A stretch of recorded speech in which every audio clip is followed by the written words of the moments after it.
Welcome to screen మస్తీ. నేను మీ శివాని. ఏపీలో ఇటీవల జరిగిన సార్వత్రిక ఎన్నికల్లో వైసీపీ ఘోర పరాజయ పాలైన సంగతి తెలిసిందే. చాలా మంది ఊహించని రీతిలో ఆ పార్టీ దెబ్బతింది. ఇక ఈ నేపథ్యంలో వైసీపీ ఈ స్థాయిలో ఘోరంగా ఓడిపోవడానికి కర్ణుడి చావుకు ఉన్నన్ని కారణాలు ఉన్నాయని అంటున్నారు. ఇక ఈ సమయంలో మరో కీలక కారణం చెప్పారు ధర్మవరం మాజీ ఎమ్మెల్యే కేతిరెడ్డి వెంకటరామిరెడ్డి. అవును, ఏపీలో వైసీపీ ఘోర పరాజయం అనంతరం పలువురు మాజీ ఎమ్మెల్యేలు అదేవిధంగా మాజీ మంత్రులు స్పందించిన సంగతి మనకు తెలిసిందే. ఇక ఇందులో భాగంగా ఒకరు లిక్కర్ పాలసీ వల్ల ఓడిపోయాము అంటే మరొకరేమో తమ ఓటమికి వాలంటీర్ వ్యవస్థ కూడా ఒక కారణమని అంటున్నారు. ఇదే సమయంలో మంచి చేసి మేము ఓడిపోయాము, ఇందులో అసలు సిగ్గుపడాల్సింది ఏమీ లేదు అని మరొకరు తెలుపుతున్నారు. అయితే తాజాగా ఈ విషయాలపైన స్పందించారు కేతిరెడ్డి వెంకటరామిరెడ్డి.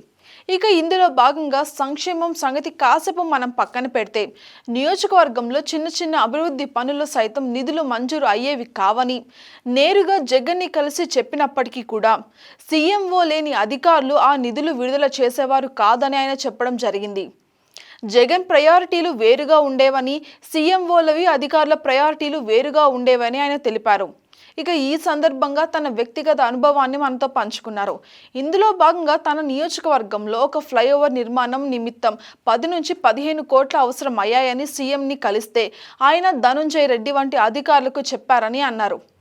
అయితే ఇక ఆ సమయంలో ఆ అధికారులు మాత్రం ఆ నిధుల్ని అసలు విడుదల చేయలేదు.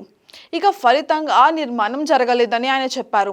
సీఎంఓలోని అధికారుల తీరు అలాగ ఉండేదని కుండబద్దలు కొట్టారు. ఇక దీంతో వైసీపీ ఘోర పరాజయంలో నాటి ముఖ్యమంత్రి కార్యాలయంలోని పలువురు అధికారులు పద్ధతి అదేవిధంగా ప్రయారిటీలు కూడా ఒక కారణమని ఆయనను తెలుస్తుంది అని అంటున్నారు. ఇక స్వయంగా సీఎం చెప్పినా కూడా సీఎంఓ అధికారులు మాత్రం అసలు స్పందించలేదని నాటి అధికారిక పార్టీ ఎమ్మెల్యే చెప్తున్నారు అంటే వారి పరిస్థితి మనం అర్థం చేసుకోవచ్చు. For more updates, subscribe to Screen Masti.